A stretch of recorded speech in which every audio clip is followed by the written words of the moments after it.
Hello students, this is video number 13 of wave optics and the topic is polarization of light. Polarization of light को समझने से पहले हम जरा एक बात पे अंडरस्टैंड करना चाहेंगे। एक बात पे अंडरस्टैंड करते हैं कि जो आपकी इलेक्ट्रिक जो लाइट है वो एक इलेक्ट्रोमैग्नेटिक वेव है और इलेक्ट्रोमैग्नेटिक वेव किस तरह से चलती है उसको ज़रा अच्छे से अंडरस्टैंड करेंगे कि किस तरह से उसकी प्रॉपर्टी क्या है। What is electromagnetic wave, I mean to say actually क्या है उसमें। ये देखो, इलेक्ट्रिक फील्ड वेव इधर चल रही है जो रेड कलर में दिखाई है। आप इसको बड़े अच्छे से देखो, दिखाने का तरीका है इनका किस तरह से, और फिर किस तरह से हम कॉपी पे बनाते हैं। पहले इसकी अंडरस्टैंडिंग डेवलप करेंगे, फिर उसी तरह से जो मैग्नेटिक वेव है वो ब्लू में दिखाई है, देखो कैसे, यहां से। और ये दोनों आपस में परपेंडिकुलर है। दिस इज वेरी इंपॉर्टेंट कि इलेक्ट्रिक फील्ड वाली जो वेव फॉर्म है और जो मैग्नेटिक फील्ड की इलेक्ट्रिक फील्ड और मैग्नेटिक फील्ड एक दूसरे के साथ परपेंडिकुलर है और they are propagating in the direction perpendicular to both electric field and magnetic field. Electric field और मैग्नेटिक फील्ड वेव्स हैं और दोनों एक दूसरे के साथ परपेंडिकुलर हैं और जो प्रोपेगेशन है वो भी परपेंडिकुलर है। लेकिन जब हम पोलराइजेशन की बात करेंगे ना, लाइट वेव्स की, जब हम पोलराइजेशन की बात करेंगे उस समय हम सिर्फ जो बात करने वाले हैं वो किसको लेके बात करेंगे, मैं बताता हूं आपको। हम लोग बात करेंगे इलेक्ट्रिक फील्ड को लेके ज़्यादा, कि इलेक्ट्रिक फील्ड कहाँ है। उसके दो रीजंस हैं, मैं आपको बताता हूं। अगर आपको एक बार इलेक्ट्रिक फील्ड की डायरेक्शन पता चल जाए तो इलेक्ट्रिक फील्ड की डायरेक्शन और प्रोपगेशन की डायरेक्शन पे हम बात करेंगे। तो क्या मैग्नेटिक फील्ड की डायरेक्शन हम खुद नहीं बता सकते कहां होगी? बिल्कुल बता सकते हैं। और फिर आपने इलेक्ट्रिक फील्ड ही क्यों चूज किया? क्योंकि हम क्या करने वाले हैं अभी, हम लोग कुछ डिटेक्शन करने वाले हैं और डिटेक्शन करते टाइम इलेक्ट्रिक फील्ड की डायरेक्शन को डिटेक्ट करना, इलेक्ट्रिक फील्ड को डिटेक्ट करना, उसके डिटेक्टर्स काफ़ी इजीली मिल जाते हैं, काफ़ी इजीली बन जाते हैं। बट मैग्नेटिक फील्ड को डिटेक्ट करने वाले डिटेक्टर्स अभी नहीं हैं, इसलिए हम ज़्यादा बात पोलराइजेशन ऑफ लाइट में जब करते हैं तो इलेक्ट्रिक फील्ड की बात करते हैं। मैं अभी बताऊंगा, आप बोलोगे डिटेक्शन क्यों करनी है, उसके बारे में हम अभी बात करेंगे। और इसको दूसरा दिखाने का तरीका कैसा है, इसी चीज़ को हम कैसे दिखा सकते हैं, देखो आप अच्छे से इसको हम इस तरह से दिखाएंगे।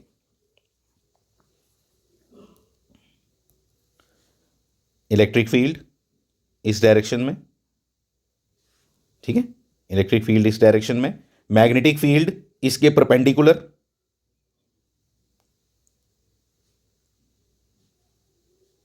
ये इलेक्ट्रिक फील्ड ऐसे नहीं, चलो ऐसे दिखाते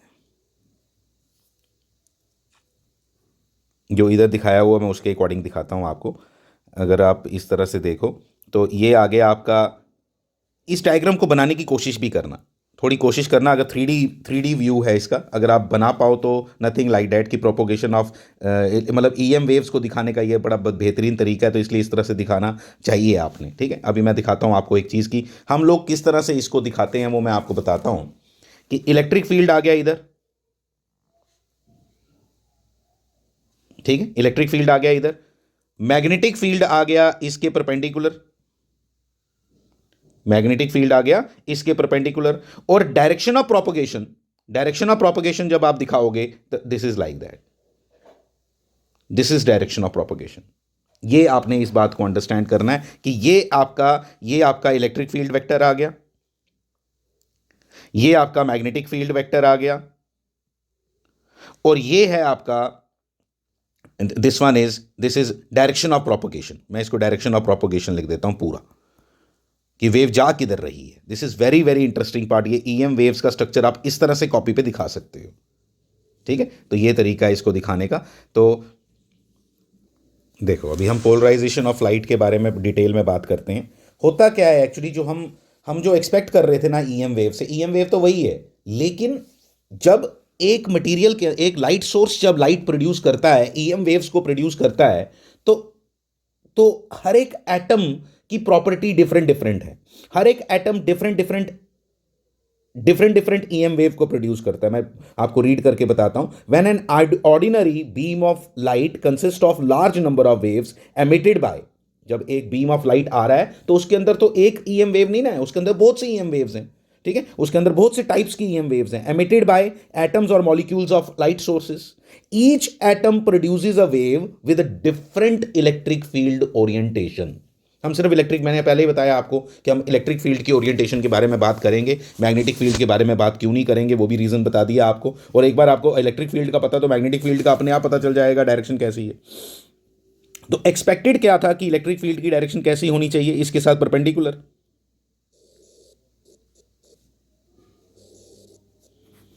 इसके साथ परपेंडिकुलर ऐसी होनी चाहिए थी इलेक्ट्रिक फील्ड की डायरेक्शन, ठीक है, ऐसी। तो ऑब्वियसली मैग्नेटिक फील्ड की कैसी हुई, मैग्नेटिक फील्ड के बारे में बात करने की जरूरत नहीं है, ये लो मैग्नेटिक फील्ड बना दिया इधर, ये ऐसे कर दो तो ये मैग्नेटिक फील्ड की डायरेक्शन हो गई, ठीक है। लेकिन मैंने क्या बोला कि हमने अभी उसके बारे में बात नहीं करनी, ठीक है, हमने उसके बारे में बात नहीं करनी, इसलिए उसको छोड़ रहे हैं अभी। तो ये आगे इलेक्ट्रिक फील्ड की डायरेक्शन ऐसी होनी चाहिए थी, लेकिन ऐसी होती नहीं है। होता क्या है, वो हमेशा परपेंडिकुलर नहीं होती, वो तो डिफरेंट डायरेक्शंस में ओरिएंटेड होती है ऐसे। This is called unpolarised light. इसको अनपोलराइज्ड लाइट कहते हैं, जब जो आपके ये इलेक्ट्रिक फील्ड वेक्टर है वो हर जगह इस तरह से फैला हुआ है, तो इस तरह की वेव को हम क्या बोलते हैं अनपोलराइज्ड लाइट। और अनपोलराइज्ड लाइट में आपको ये सब दिखाने की, इस तरह से आप सिंपल ऐसे भी दिखा दोगे अनपोलराइज्ड लाइट का सिंपल सिंबल क्या है, इलेक्ट्रिक फील्ड की डायरेक्शन ऐसे।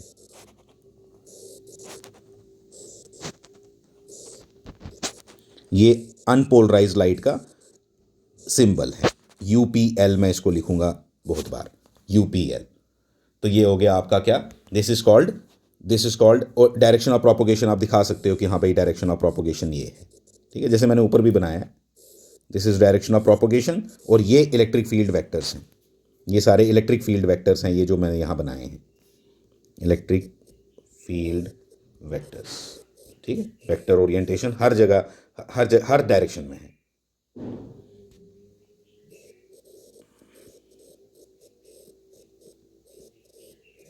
और ये आ गया आपका यूपीएल, ये अपनी भाषा समझ आ गई।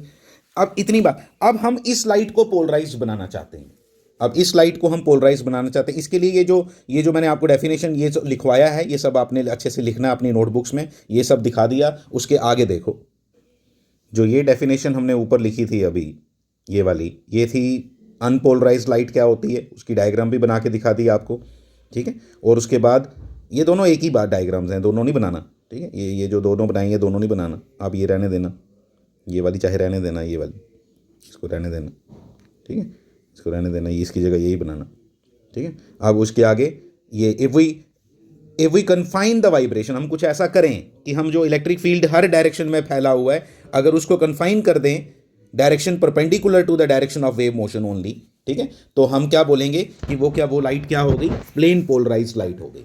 वो कौन सी लाइट हो गई, प्लेन पोलराइज्ड लाइट हो गई।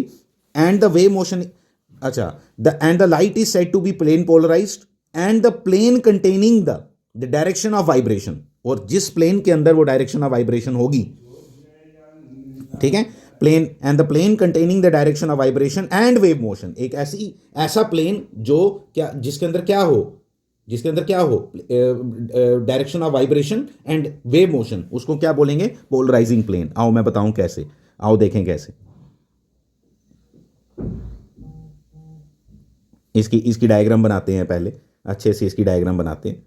ये देखो, इसमें ऐसा आएगा,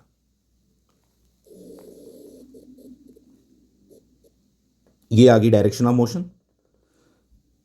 और डायरेक्शन ऑफ मोशन के बाद अब आपको बनाना है क्या, डायरेक्शन ऑफ मोशन के बाद अब आपको बनाना है ये इलेक्ट्रिक फील्ड वेक्टर। तो इलेक्ट्रिक फील्ड वेक्टर क्या बोला उसने, अगर हम इसके परपेंडिकुलर रखें, हम इसको परपेंडिकुलर रखें, देख रहे हो, ये अब हर जगह डायरेक्शन नहीं फैली हुई, ये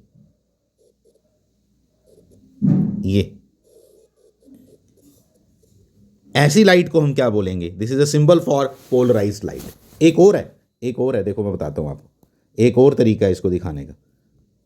ये देखो, अगर मैं ऐसे दिखा दूं, ये आपकी डायरेक्शन ऑफ प्रोपोगेशन, और देखो इलेक्ट्रिक फील्ड को ऐसे दिखाए, ये भी तो परपेंडिकुलर है, ये क्यों नहीं हो सकता, ये कैसा परपेंडिकुलर होता है? Perpendicular to the plane of the paper. जिस पे मैं बना रहा हूँ वह बना नहीं पाता हूँ ऐसा, जो मतलब आप इसके ऊपर अपना पेन खड़ा कर दो यहाँ पे, ये वाला, ये तो मतलब ये दोनों क्या हैं, मतलब इंपॉर्टेंट क्या है कि वेव मोशन के परपेंडिकुलर अगर आपका इलेक्ट्रिक फील्ड आप बना पाए, बाकी सारी डायरेक्शंस को कैंसिल करवा पाए किसी भी तरीके से, तो हम उसको क्या बोलेंगे? This is plane polarised light. ठीक है, प्लेन पोलराइज्ड क्यों? क्योंकि एक ही प्लेन के अंदर क्या लाई कर रहा है, एक ही प्लेन के अंदर, बहुत ज्यादा प्लेन्स की जरूरत नहीं पड़ेगी, एक ऐसा प्लेन जिसके अंदर ये और ये हैं, ये और ये हैं। अगर मैं इसको एक्स एक्सिस मानूं, इसको वाई एक्सिस मानूं और इसको जेड एक्सिस मानूं, तो इस केस में प्लेन पोलराइजिंग प्लेन कौन सा हुआ? X Y plane. और इसमें ये अगर एक्स मानूं और इसको जेड मानूं, तो इसमें क्या हुआ? X Z plane, polarizing plane. ये मतलब है इस बात का, और कुछ नहीं है। ठीक है, तो ये थी इसकी डेफिनेशंस और ये सब हमने जो अभी तक पढ़ा। ठीक है, तो ये डायग्राम किसकी थी? ये जो मैंने अभी दिखाई है, ये डायग्राम है इलेक्ट्रोमैग्नेटिक वेव कैसी दिखती है, इलेक्ट्रोमैग्नेटिक वेव कैसी दिखती है वो था। ठीक है, लेकिन हमें मालूम चला कि भाई इलेक्ट्रोमैग्नेटिक वेव तो हर बार ऐसा नहीं दिखती, हमें तो उसको मतलब कि इसके अंदर तो बहुत सी और भी डायरेक्शंस प्रेजेंट रहती हैं, उसको अगर समझना हो हमने, तो इसीलिए हमने इसको इस तरह से बनाया। अब मैं क्या कह रहा हूँ कि एक्चुअली कैसी थी? एक्चुअली देखो कैसा था, इलेक्ट्रिक फील्ड वेक्टर जो था वो ऐसा नहीं था सिर्फ, वो ऐसा भी था। ठीक है, वो ऐसा इस तरह की डायरेक्शन भी थी, ऐसी टेढ़ी, सिर्फ ऐसे जैसे परपेंडिकुलर इसने बनाए हैं ऐसे नहीं थे, ऐसे भी थे, कुछ ऐसे भी थे, कुछ ऐसे भी थे, कुछ ऐसे भी थे। तो इसलिए सिर्फ डिफरेंट डायरेक्शंस में थे, तो उसको हमने क्या बोला? Unpolarised light. और फिर हम उसको बनाना कैसे चाहते हैं? ऐसा बनाना चाहते हैं जैसे ये है, बिल्कुल ऐसा बनाना चाहते हैं, बाकी सारी को कैंसिल करना चाहते हैं। उसके लिए फिर हमें किसकी जरूरत पड़ेगी? हमें पोलराइजर्स की जरूरत पड़ेगी, पोलराइड्स की जरूरत पड़ेगी, उसके ऊपर हम अभी बात करेंगे। अब देखो, ये एक सिंपल फिनोमिना बताया कि पोलराइजेशन हम एक्चुअली करते कैसे हैं। पोलराइजेशंस के बारे में बात करेंगे, और पोलराइजर उसको बोलते हैं जो पोलराइजेशन करता है आपके लिए, उसको हम क्या बोलते हैं? पोलराइजर। ये आपका लिखा है यहाँ पोलराइजर, तो पोलराइजर कहते हैं उसको जो आपके लिए पोलराइजेशन करेगा। आप इसको अंडरस्टैंड कैसे करना है? ये डायग्राम बड़ी बेसिक डायग्राम है जो हर बुक के अंदर आपको मिलेगी।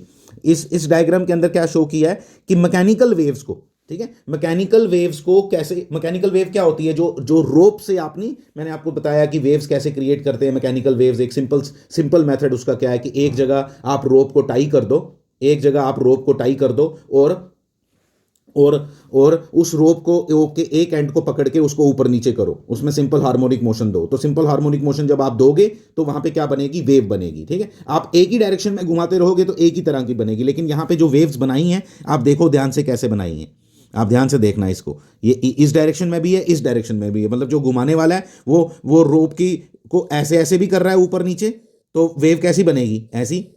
ठीक है, और थोड़ा ऐसे भी कर रहा है, टेढ़ा भी कर रहा है, तो वेव कैसी बनेगी? टेढ़ी। तो इसलिए ऐसी वेव भी जा रही है, टेढ़ी वेव भी जा रही है। लेकिन मैंने क्या किया, मैंने कार्डबोर्ड लिया या कोई एक वॉल ली, उसके अंदर सिर्फ इतना सा एक पोर्शन रखा। ठीक है, तो जो वेव ये जो एक्सिस यहां बनाई है, कौन सी? ये जो एक्सिस यहां बनाई है, ये वाली जो ये जो दिखाई दे रही है आपको, ये वाली जहां से उसने स्लिट जैसी बनाई है, इसमें इसके पैरेलल जो होगी वो तो निकल जाएंगी वेव्स, लेकिन बाकी वेव्स वो ब्लॉक कर देगा। तो इसलिए इसके बाद जो वेव मिली उसको, वो सिर्फ डायरेक्शन ऑफ प्रोपगेशन के क्या है? डायरेक्शन ऑफ प्रोपगेशन के क्या है? परपेंडिकुलर है। डायरेक्शन ऑफ प्रोपगेशन के परपेंडिकुलर है और इस एक्सिस के पैरेलल है। इसको एक्सिस, ये पोलराइजिंग एक्सिस है आपकी। ठीक है, तो ये इसके पैरेलल है और उसके साथ इस तरह से है। समझ आई बात? फिर उस तरह से फिर उसने एक और पोलराइजर लगाया अगर आगे। कैसे लगाया? कि जिसकी बिल्कुल इसके साथ पैरेलल ही था, जीरो एंगल था इसकी पोलराइजिंग एक्सिस और इसकी पोलराइजिंग एक्सिस के बीच में, तो हमें कोई डिफरेंस नहीं नजर आया, सेम चीज मिली। लेकिन इधर इसने परपेंडिकुलर रख दिया। ठीक है, यहां पे इसको और इसको परपेंडिकुलर रख दिया। ये एक और पोलराइजर है, ये हम जब लगाते हैं तो इसको क्या कहते हैं? एनालाइजर कहते हैं, याद रखना। ये एनालाइजर के बारे में मैं अभी बात करूंगा आपके साथ। इसको एनालाइजर कहते हैं। और ये एनालाइजर जो है, अगर आपने बिल्कुल 90 डिग्री पे रखा तो आगे आपको कुछ नहीं मिलेगा। ऑलरेडी आप बाकी को तो कैंसिल कर चुके थे, अब आपने इसके लिए भी यहां पे इस तरह से लगा दिया, तो बिल्कुल क्या आएगा? आपका आंसर क्या आएगा? 0 आएगा। ठीक है, तो हमने क्या समझा यहाँ पे, एक पोलराइजर है, एक एनालाइजर है। तो एनालाइजर, फिर एनालाइजर जो लगाया जाता है वो किसके लिए लगाया जाता है, एक पोलराइज्ड लाइट के लिए। एक पोलराइज्ड लाइट को फिर से फर्दर किसी पोलराइजर में से पास किया जाए तो उसको हम एनालाइजर कहते हैं। ठीक है, छोटी छोटी बातें याद रखते जाओ, अभी मैं आगे आगे बात करूंगा कि इसके आगे इसकी इंपॉर्टेंस क्या है।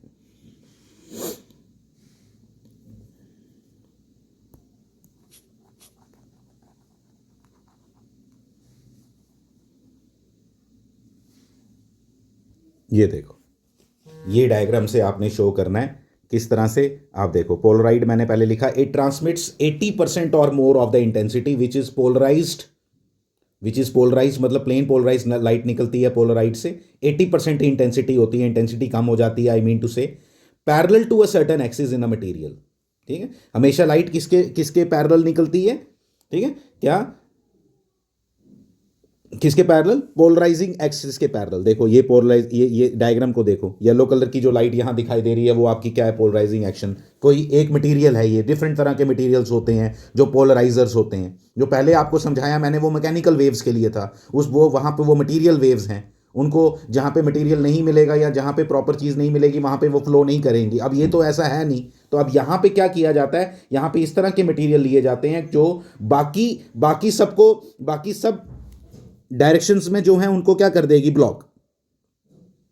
लेकिन सिर्फ एक एक्सिस ऐसी है जिसको, जिसमें से जब लाइट पास करेगी तो वो उस एक्सिस में से सब इलेक्ट्रिक फील्ड जो उसके परपेंडिकुलर होगा, जो उसके पैरेलल होगा उसको पास करने देगी, बाकियों को पास नहीं करने देगी। Light having its plane perpendicular to the axis is blocked out. इस एक्सिस के परपेंडिकुलर जो होगा उसको ब्लॉक कर देगी, आइदर बाय एब्जॉर्प्शन और रिफ्लेक्शन। वो डिपेंड करता है मटेरियल्स के ऊपर, वो हमें आगे बात भी करनी है। ठीक है, तो either by absorption or reflection only the parallel component passes in the following manner। देखो वो यहाँ पे दिखा दिया हमने कि पोलराइजर किस तरह से काम करता है, इसको आपने अच्छे से अंडरस्टैंड कर लिया। ठीक है, तो ये इसकी कहानी थी। यूपीएल मतलब अनपोलराइज लाइट, पोलराइजर मैंने आपको अभी ये मटेरियल है कोई, ये ऐसा मटेरियल है जो एब्जॉर्ब कर लेता है बाकियों को। ठीक है, एक एक्सिस से सिर्फ लाइट को पास होने देता है, बाकी जगह से उसको ब्लॉक कर देता है। और आगे क्या आ गया आपका, प्लेन पोलराइज लाइट, पीपीएल मतलब plane polarize light. Plane polarize मैंने बताया आपको पीछे, ये आपके समझने के लिए मैंने डायग्राम बना यहाँ पे लाई है। ये देखो, इस पिक्चर को देख लो, इस पिक्चर को देखो, इसमें क्या हो रहा है आप अंडरस्टैंड करो इसको। देखो लाइट के अनपोलराइज लाइट को देखो जरा अच्छे से, अनपोलराइज लाइट देखो कैसी है, अनपोलराइज लाइट को बड़े अच्छे से देखो कैसी है। लेकिन एक मटेरियल हमने ऐसा लगाया जिसको हमने क्या बोला, पोलराइज, जो भी है इधर ये मत लिखना आप, इसको पोलराइजर लिखना, सिर्फ polarization filter with vertical passage. ठीक है, लिख सकते हो आप, लेकिन सिंपल आप पोलराइजर लिखोगे तो बेटर रहेगा। फिर linear polarize light with one plane of oscillation, एक ही प्लेन ऑफ ऑसिलेशन है, वो पहले भी आपको मैंने बताया, और कैसे वो एक्सिस से पास कर रहा है। इसकी पोलराइजेशन एक्शन, इसकी पोलराइजिंग एक्शन एक्सिस कहाँ होगी, इसकी पोलराइजिंग एक्शन यहाँ होगी, एक्सिस यहाँ, यहाँ,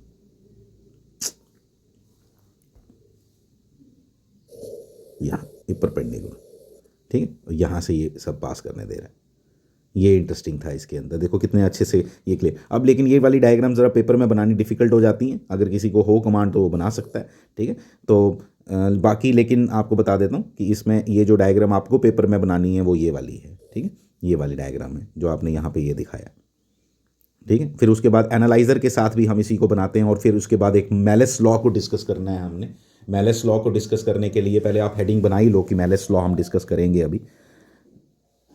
इसको देखना अच्छे से ज़रा, इसमें क्या दिखाया है कि इसमें unpolarize light passing through polarizer again through the analyzer. जब पोलराइजर से पास किया तो उसने उसको पोलराइज बना दिया। यहाँ पे जो लाइट है हमारे पास वो पोलराइज लाइट है, ये समझना है ज़रा आपने। ठीक है, यहाँ पे जो लाइट है हमारे पास दिस इज पोलराइज लाइट, ये अनपोलराइज है, यहाँ पोलराइज लाइट है, प्लेन पोलराइज लाइट, यहाँ पे भी प्लेन पोलराइज लाइट है। फिर फर्क क्या है दोनों में, दोनों में डिफरेंस क्या है ये हमने समझना है। इसमें ये मेलिस लॉ ने यही इसकी इंटेंसिटी के ऊपर बात की हुई है। क्या, इसकी एक्सिस और इसकी एक्सिस के बीच में एंगल जो है ना वो फाई है। Angle between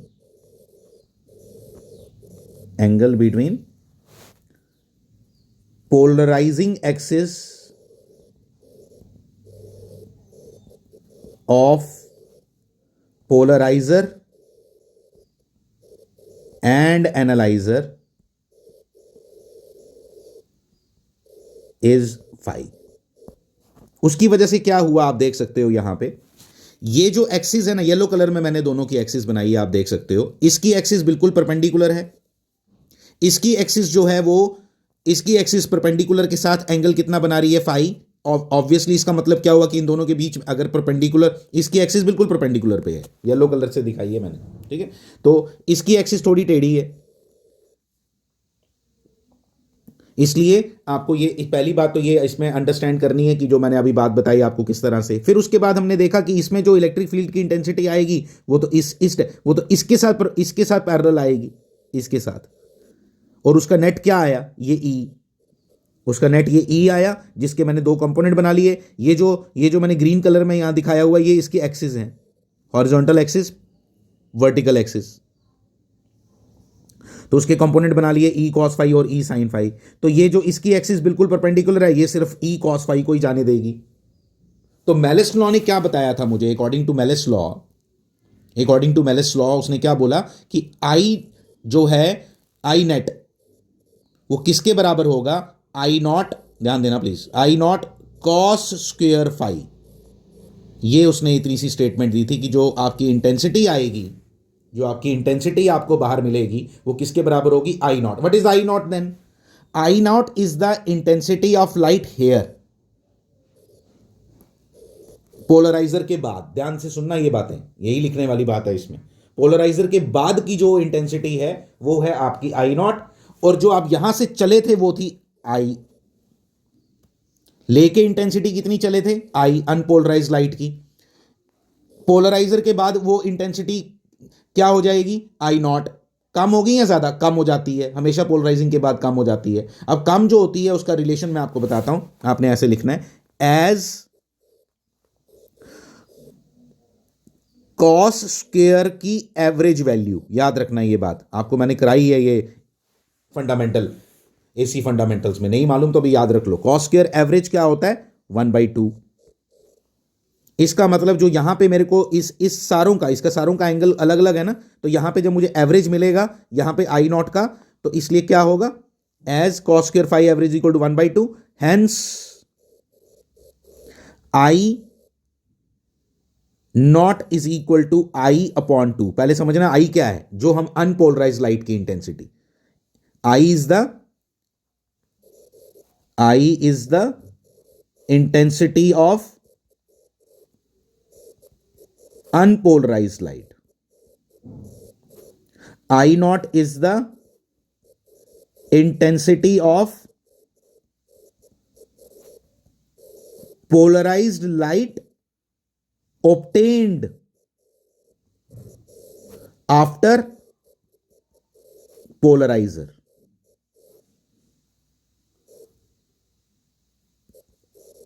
Obtained after polarizer. ये इतनी बात समझ आई। और फिर according to malice law,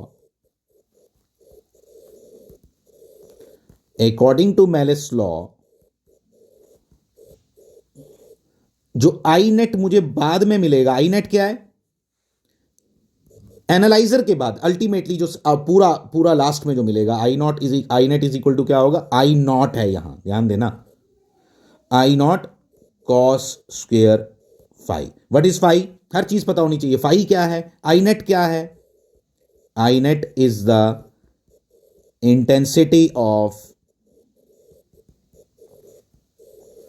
plane polarised light obtained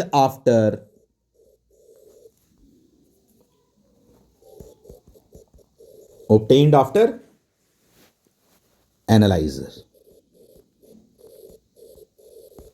phi क्या है, इज द एंगल बिटवीन, ये सब लिखा होना चाहिए और कुछ नहीं है इसके अंदर, एंगल इंपॉर्टेंट है ये Malus law, angle between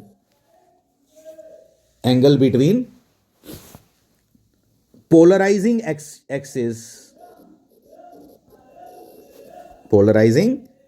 axis of polarizer and analyser.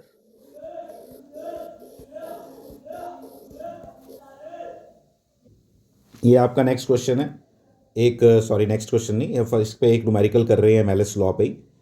Unpolarised light passing through two polaroids, उसमें से एक पोलराइजर हो गया, एक एनालाइजर हो गया। एक्सिस ऑफ वन, दोनों के बीच में जो एंगल दिया हुआ है वो 60 डिग्री दिया हुआ है, एक बिल्कुल वर्टिकल है, दूसरा वर्टिकल के साथ 60 है, डायरेक्ट बीन्स की दोनों के बीच में एंगल कितना आ गया, एंगल आपका जो आया वो कितना आया, 60 degree. What is the intensity of the transmitted light. ठीक है, अब मुझे बताओ, सबसे पहली चीज हम यहां लिखेंगे आई, क्या दिया हुआ है आपको, I not is equal to I by 2 होगा, कोई मुश्किल ही नहीं, मुझे आई कितना बहुत सिंपल क्वेश्चन है ये। फाई कितना दिया हुआ है, ये तो हर बार यही होगा कि पहले पोलराइड के बाद जो मुझे मिलेगी वो आई नॉट अपॉन 2 होगा। अब ये बन गई पोलराइज लाइट। अब फाई कितना दिया है, 60 डिग्री।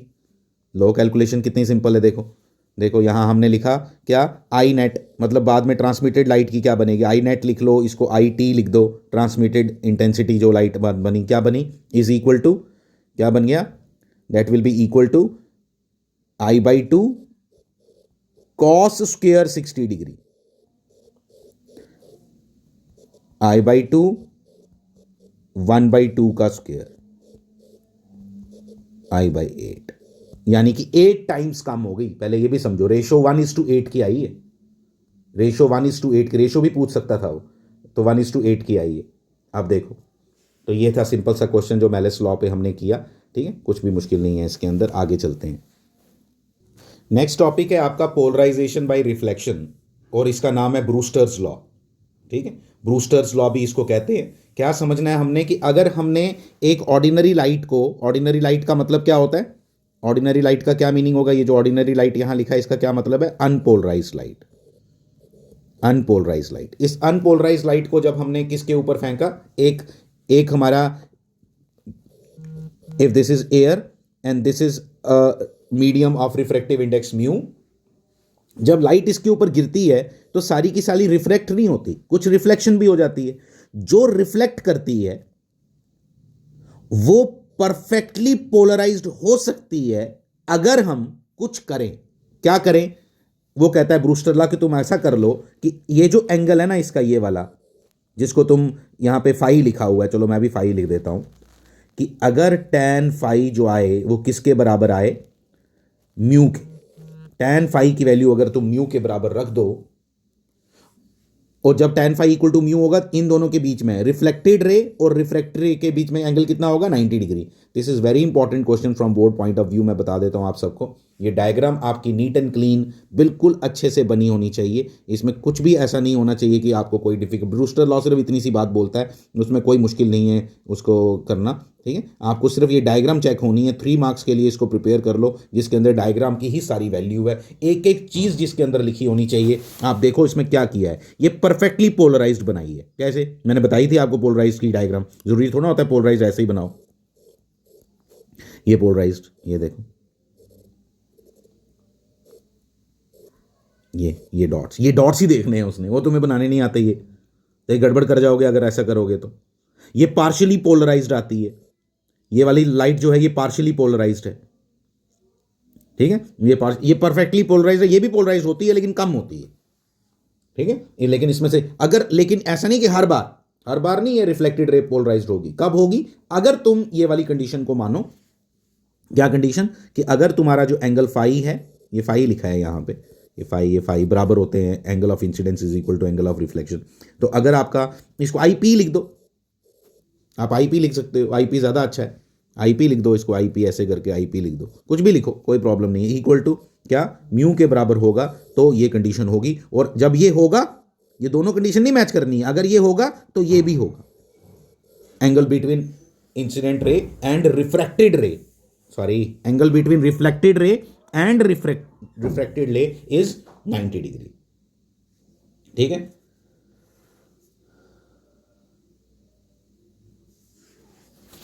इसको मैं लिख देता हूँ आपको, आप इसको साथ साथ में नोट भी करते जाओ।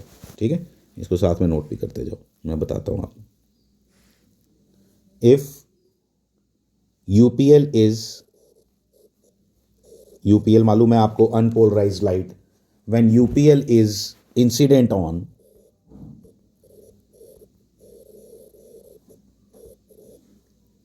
The reflecting surface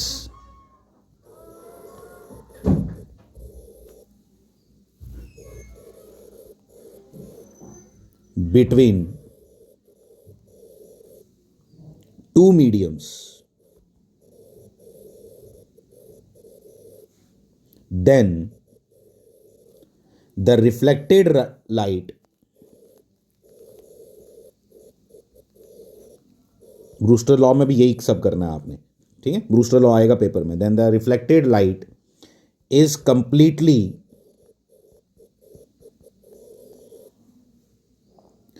plane polarized, completely plane polarized with vibrations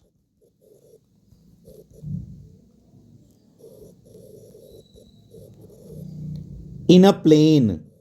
कौन सी वाइब्रेशंस कहां होंगी? In a plane perpendicular to the, in the plane perpendicular to the plane of incidence.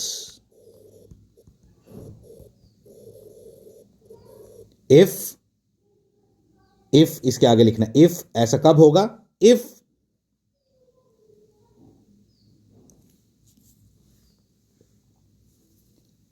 tan ip is equal to mu. If tan ip is equal to mu, तो ये है सब इसका, ठीक है. If tan ip is equal to mu, और आप ना एक चेंजेस क्या करोगे, यहाँ पे जहाँ पे भी लिखा है ना ये सब, इधर आप क्या लिखोगे, ये वाला एंगल को ip लिखना ना. फिर जब ये लिख दिया, फिर वो मिसमैच नहीं करना चाहिए ना. फिर आपने यहाँ पे क्या लिख देना है, ip. ये क्लियर बना होना चाहिए ip. अच्छा, एक और चीज़ क्या लिखी थी, ये देखो, ये इंटरेस्टिंग है. यहाँ पे एक चीज़ देखो, क्या, ये in a plane perpendicular to the plane of incidence, ये वाला, ये in a plane perpendicular to the plane of incidence. Plane of incidence आपको ये भी पता होना चाहिए कि जो आपका ये है, ये जो एक ही आपकी जो ये लाइट्स होती हैं ना, मतलब इंसिडेंट रे, रिफ्लेक्टेड रे और रिफ्रैक्टेड रे, ये हमेशा एक ही प्लेन में होती हैं. ये लॉ है आपका, रिफ्रैक्शन का भी और रिफ्लेक्शन का भी, दोनों लॉ लगेंगे ना यहाँ. तो ये दोनों का लॉ है.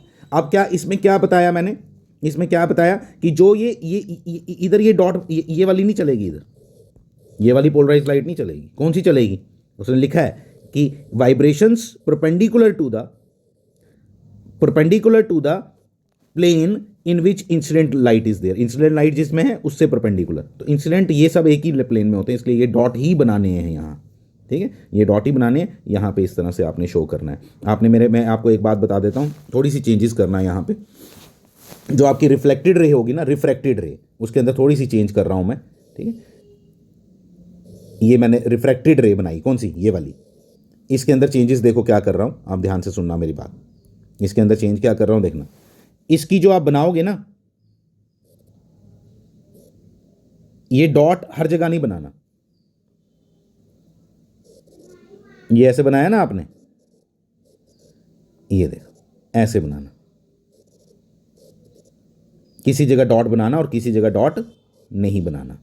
इसने हर जगह डॉट डाल दिए हो, हर जगह डॉट नहीं डालना, क्योंकि ये पार्शियली पोलराइज्ड है. इसने इसको और इसको बिल्कुल सेम बना दिया हुआ, गलत की हुई है, ठीक है. तो आपने क्या करना है, ये वाला डॉट हर जगह नहीं बनाना है, ठीक है. मैं आपको एक बार दोबारा बता देता हूँ.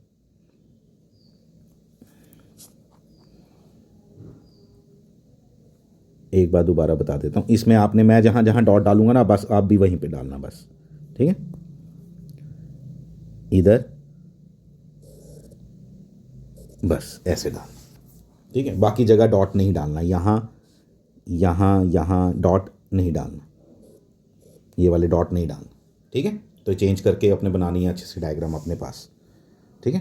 तो ये सारा हमने आज पढ़ा इस वीडियो के अंदर, ठीक है. कहाँ से हमने शुरू किया था आप देख लो, पोलराइजेशन ऑफ लाइट. फिर उसके बाद आपने ये सब पढ़ा, फिर आपने एनालाइज़र, ये सब, ये मैकेनिकल वेव्स की डायग्राम थी कि आप किसी को समझाने के लिए कि भाई होती क्या है पोलराइजेशन, उसके लिए ये डायग्राम थी. मैकेनिकल कोई करता नहीं है मैकेनिकल वेव्स की पोलराइजेशन, लेकिन जस्ट समझने के लिए कि जैसा वहाँ है वैसा यहाँ है, इसलिए ये डायग्राम है. ये वाली डायग्राम, इसका पर्पज़ ये है, ठीक है. फिर ये पोलराइजर के साथ समझाया, फिर आपको ये वाली डायग्राम भी दिखाई. फिर मेलस लॉ पढ़ा, इंपॉर्टेंट है बहुत, उस पर न्यूमेरिकल किया. फिर Brewster's law and all these things. Thank you very much.